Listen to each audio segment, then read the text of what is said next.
going on, everyone? It is Josh Robinson here, and as you can see, I'm not alone, and I just haven't got any kind of guest. I've got probably, if you're around my age, it's probably the voice of a generation, I guess you could say. You've probably heard that before, but I grew up, so I chimed into wrestling at the end of the Invasion era, so 2001 is when I started watching wrestling, Lil Bubba Josh, and you were kind of like...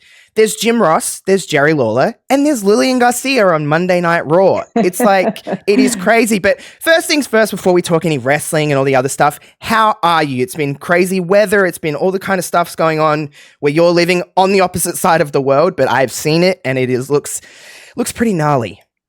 Yeah. First of all, thank you for having me on. Really appreciate it. It's great to connect with you, and especially with anybody down under. It's awesome. You guys are amazing. You were on my bucket list forever to go. So when I got to go to Australia, it was incredible.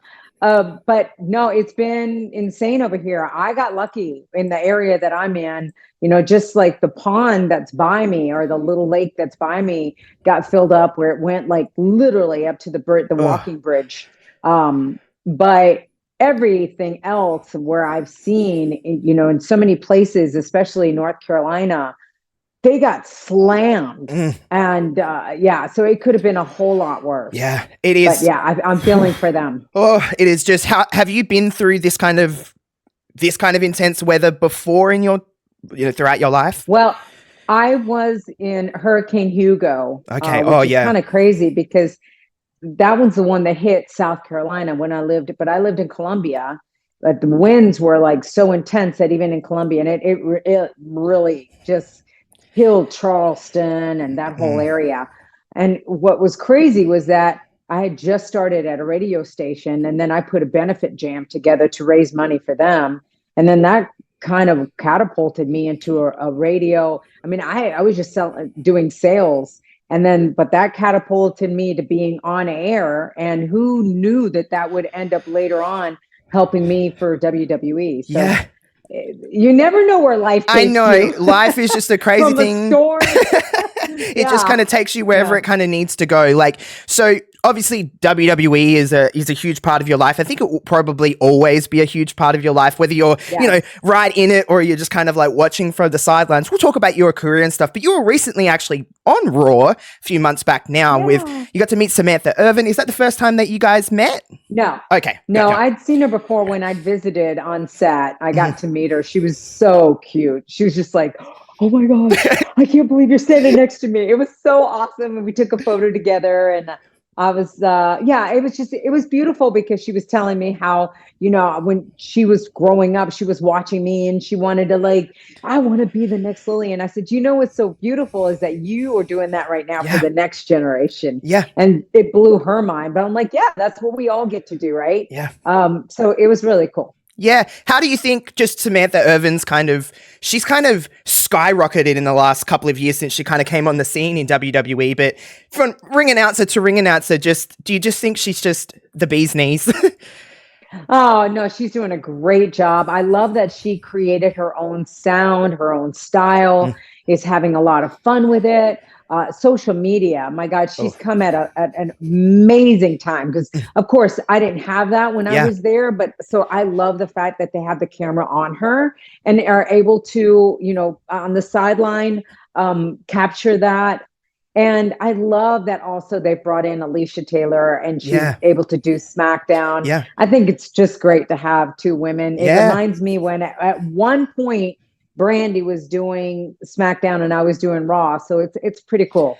Yeah. So you came into WWE like 25 years ago now, which is, I know, goes like that. It goes so fast. It goes so fast. And, I've heard you in different interviews. I'm sure a lot of people know your kind of story of how you kind of got into WWE, just kind of like thrown into the deep end. Let's see if you swim. Oh, yeah. Instead of kind of talking about like what it was like when you first started, when did you first start to feel comfortable in that role? Or like, at least in your mind, like, hey, wait a minute, I think I've got something here. I don't think I ever had that click moment of I've got this. I think it was, learning on the job, which was so hard. And to do it in front of people, I can imagine learning on the job and then you're doing it in front of 14 million people.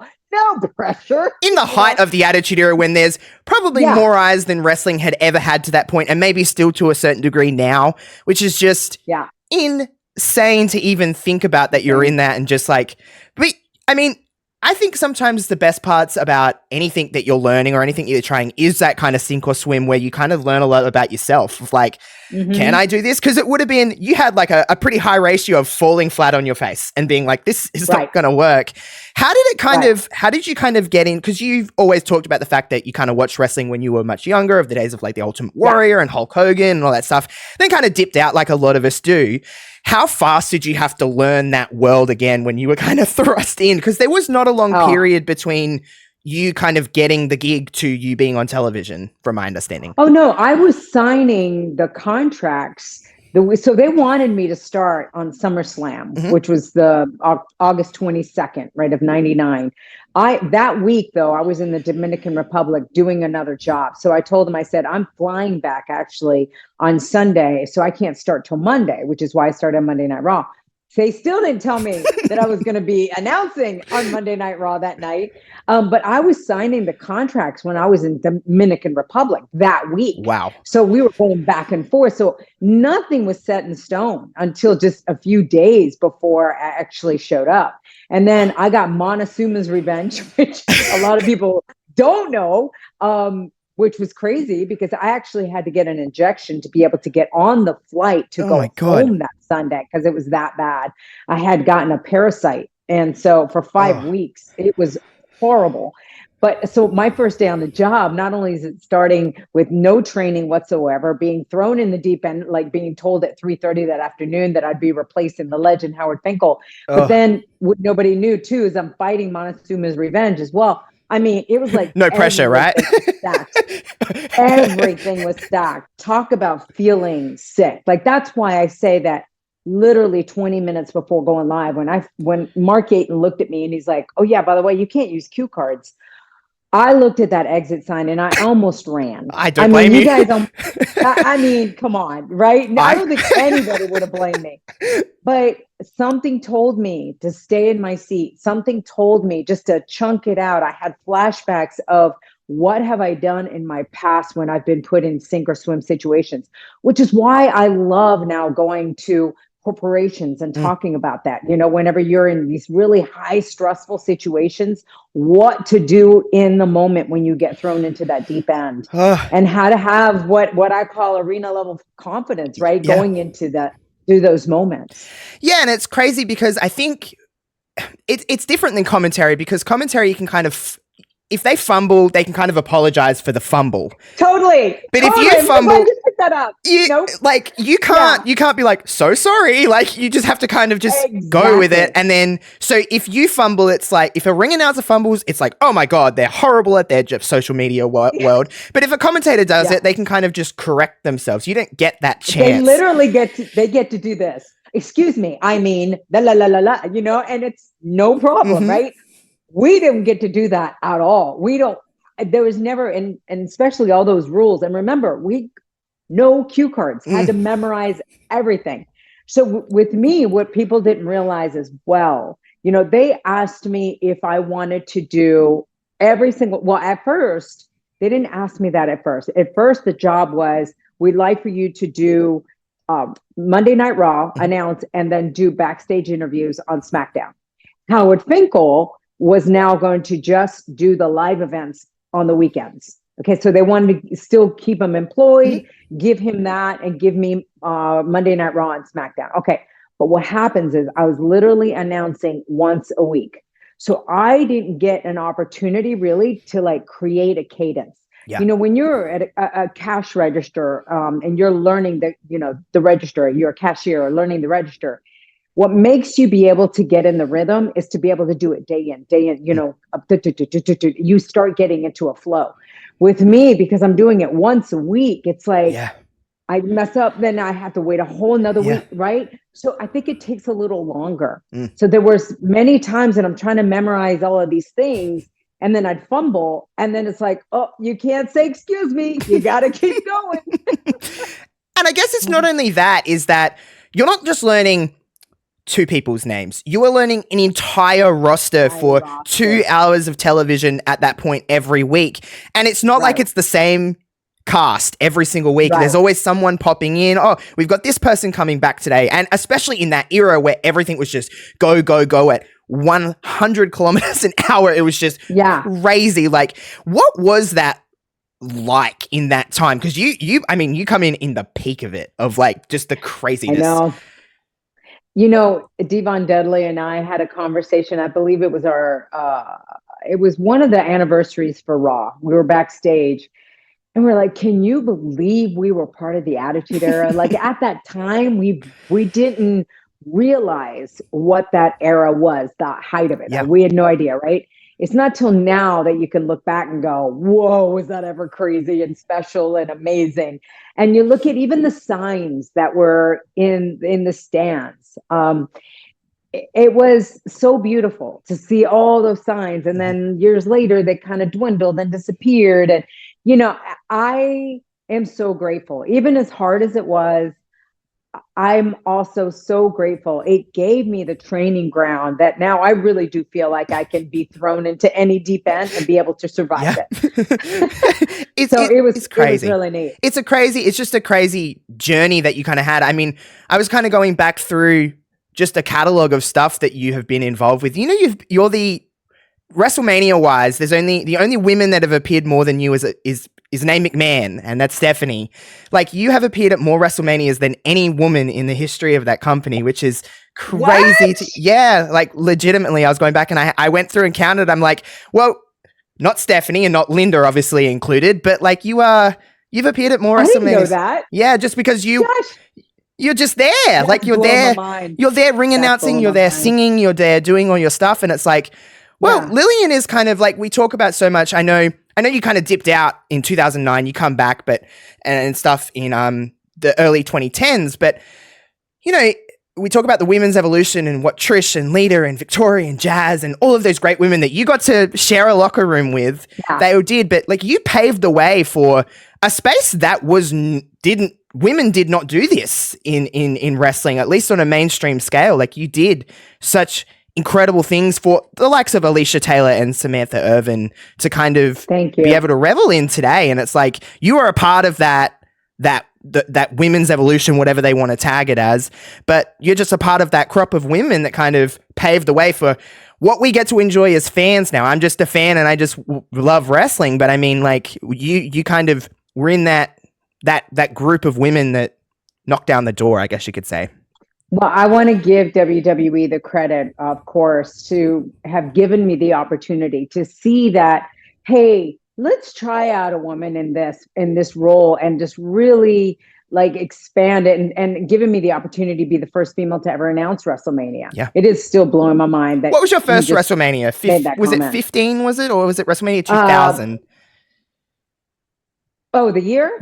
Was it? I think they called it WrestleMania 2000, didn't they? I think it was WrestleMania 6. WrestleMania 2000 is when I sang. I sang the national anthem. That was in Anaheim, wasn't it? In Anaheim. And then, but I guess you're right. The combined, like if you talk about when I sang and then when I announced, wow, you're giving me a stat that was blowing my mind. Yes, every time I do an interview, I find out something different. And even when I did the celebration of the 25 years and we were putting together all the footage, I didn't realize how many storylines I'd been involved in. I'm like, wait. I'm like, really? Lilian's not over here just saying people's names and stuff like that. She's taking bumps. Like, and you took some capital B on those bumps too. How did that, I know you've probably talked about it before, but how did that feel? I mean, it looked pretty gnarly. Well, I would say like the figure four didn't hurt. Even the splash from Jamal didn't hurt. But I say the one that hurt the worst, there's two of them. One was by accident. And that's when Charlie Haas accidentally threw me out of the ring when he came in, right? I did tear like a ligament on my wrist, and that hurt. But the one that really rocked me was the Samoan Drop, and not the one that Viscera did on me, which, by the way, I totally had forgotten that he did that until I watched the 25 That's your man you're talking about right there, Viscera. I know. I was like, Samoan Drop me? I don't remember that. But I do remember when Jamal did it. And I just remember when they put me on the stretcher, right, as part of the storyline. And I was getting wheeled out. Chris was the trainer. He came over to me and he's like, how you doing? And I said, and I don't want to say it too loud because I don't want to complain. These guys are taking like these amazing bumps all the time, right? And here I am taking one. And you're just like, uh-oh. Like, why does my head hurt so bad? And I said, I got such a headache, right? And he's like, yeah, you landed kind of hard. But I wasn't a professional to be able to know how to take that bump, right? And I also thought that there was padding. My respect level for the wrestlers went up enormous because I thought there was padding and there's not. There's just the board that you hit. And the fact that they do this day in and day out, no wonder they have so many surgeries and so many complications. But yeah, the next day, I felt like a Mack truck hit me. And that's when I'm like, wow, this is no joke. Wrestling is not fake. This is no joke. It just makes you kind of have that new. Are you glad that you did it? Like, totally. Yeah. If they'd asked me all over again, in fact, I remember the Dudley boys were doing the whole thing where they were putting people through the table. And I went to them and I said, hey, if you need me to go through a table. And they were totally going to do it. But then all of a sudden that whole gimmick ended. So I didn't go through the table. But that would have been you put your hand up though. So that's all that matters. That matters. I did. I loved it. I'm very physical. I love any kind of physicality or, very sports oriented. So that's cool. So when you left WWE in 2009, you've kind of talked about in previous interviews and I think it's just public knowledge. You kind of wanted to just try other things. You've been there for 10 years. It's a very demanding schedule. Oh, yeah, in 2009 when you left WWE. 2009, because I was thinking 2016. Actually, no, I got married. It wasn't even that. I got married the exact week after. Gotcha. Like when I told them I was leaving, we picked a date.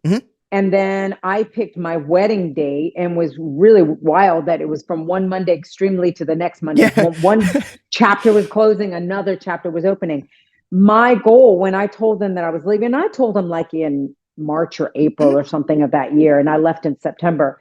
But I had talked to I'd gotten engaged and I talked to a doctor and I said, I really want to have children. And she was like, I really feel like you need to get off the road and you need to slow down so that you can prepare to have kids and your body can, all of that. So I ended up doing that. I told them I had their blessing. They totally understood.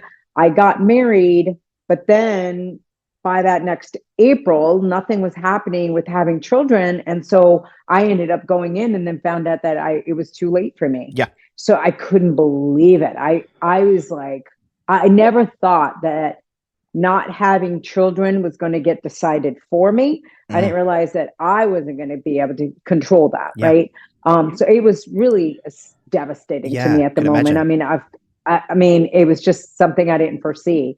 And that was the reason that I had left. Yeah. Right. Which is why then I moved to California. And then eventually it was the year after that my boss had asked me that summer, he had asked me, are you ready to come back? And at the time I wasn't. I was just kind of getting used to California and all. But then by that November, I reached out to him because he's like, the door's always open. And I reached out to him and I said, hey, you know that thing about me coming back? He's like, perfect timing. His tribute to the troops was coming up. So he signed the contracts really fast. And I was back in December of 2011. So crazy how everything kind of just rolls into place. I know devastation and stuff in your life kind of happens and it's so damning in the moment. And then, but it just kind of happens the way it's meant to happen. I know that's so cliche and like just such a corny way to say it. I'll tell you why. Looking back now and I go, why wasn't I able to have children? I didn't realize that my parents were going to get both sick, right? My dad got cancer in 2016. Mom and dad moved in with me so that he could go to the hospital in California that specializes in cancer. Then he ends up finding out in August. Well, we found out at the end of July that he had 2 weeks to 3 months to live is what they said. So I told WWE, I stepped away, took care of him when my sister came, with me. So that was a full-time job and then continued to take care of mom. And then that was a full-time job when she got diagnosed with cancer at the end of 2020. And so I realized, I'm like, wow, had I had children during this time, Yeah. I don't know that I could have handled it all. It was just a Yeah. lot of just, time to take care of them. So I look back and I realize that God was protecting me during Yeah. that. And then of course my marriage falling apart, I would have never wanted to have children and then the marriage falling apart. It Yeah. made it, even as hard as it was, it made it easier that there were no kids involved.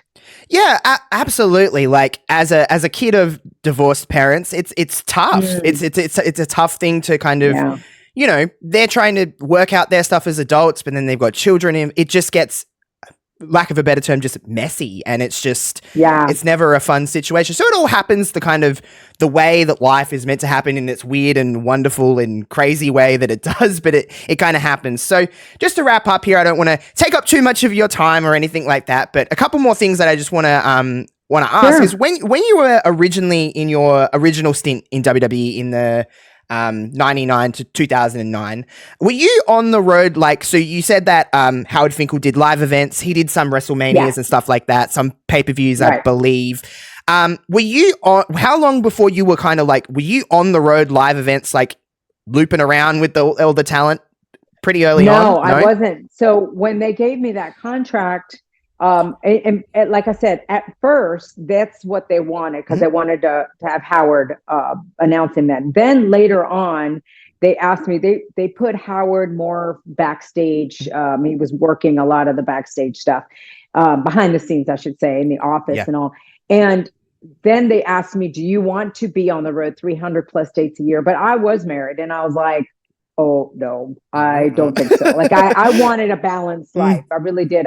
I just didn't see how I could handle having a married, like a really successful marriage, and then that. So I don't regret that decision. Yeah. Yeah. So, yeah. No. I answer your question. trust me. I'd be exactly the same. I'd be like, that's okay. I'll do Raw. I'll do some pay-per-views. I mean, good. it meant less pay for me, right? Yeah. It meant less pay because I didn't get paid for the weekends. But for me, balance was very important. Oh, yeah. Work-life balance in any job, no matter what. It's just a blanket statement to anybody. Work-life balance is so important. No job is that important where you can't enjoy your life. That's how I always kind of But everybody's different. Yeah, true. Some people want to be on the road, and that's great. And if they have a relationship with their spouse or significant other or whatever, and they've worked that out, then great. Everyone's got a different path and a different journey. And I never judge anybody's decision. Absolutely. I know what I had to make a decision for myself and what I wanted. Yeah, absolutely. Now you got to obviously travel the world with WWE. Yes. You got to go to many places. Now, obviously, you can tell by my thick accent, I am Australian. You said off air that you've been to Australia. You was one of your bucket list things. What do you love about this country? Because I love talking to other people about this country, and just like I just live in it, so I don't appreciate it sometimes because I'm just here. Right. But like, have you visited a lot of places in Australia? Well, I got to go to Sydney, which was, of course, Opera House, all of that. I had that on the vision board forever. So the fact that I got to go, and it was just wild how it worked out too, because when we went there the first time, because I actually have gone there, I think 3 times now, but when we went the first time, I remember we got there at 4 a.m. and the show was going to be at like 4 the next afternoon or something. We had to leave to go to the show. And so when we checked in to the front desk, or I think might have been 2 or something, we checked in and I said, are there any bus tours or anything that I can do that I can see Sydney, before I have to leave at 4 o'clock in the afternoon? They're like, yeah, but it starts at 7 a.m. And I'm like, no problem. I will be on it. And so I slept for like 2 hours, got up, got on that bus. And my main focus was Harbor, Opera House. So what ended up happening, I did a little tour of a lot of things. You say what I love. I mean, I just love learning different cultures and places that I've seen, but the people were so, so nice. So it drops me off at the harbor, and then it tells me that my ticket was good to get on the harbor cruise. So I get on the harbor cruise. I'm on there by myself. It has a buffet. I'm sitting there and I'm eating, and the guy comes over to get my ticket. And so I give it to him. He goes, "This is a bus ticket." I went, "Oh, well, they told me to get on." So I'm on. And now we've already left port. Okay. So he's like, you know what? you're by yourself. Just stay on. You see, that's amazing. You guys are amazing. I don't know that would have had to be here in the U.S. I don't know. You have to get the right person in the U.S. But then I went to the roof of that cruise, and I'm overlooking the opera house, and I'm calling my mom, and I'm like, I can't believe this. I'm here. So it was just really cool. Yeah, hell yeah. So we'll wrap things up here. I know that on your social media, I see you're going to Egypt. You are going to Egypt in December, is it? December. Yeah, so tell us about all of that. Church. Yeah.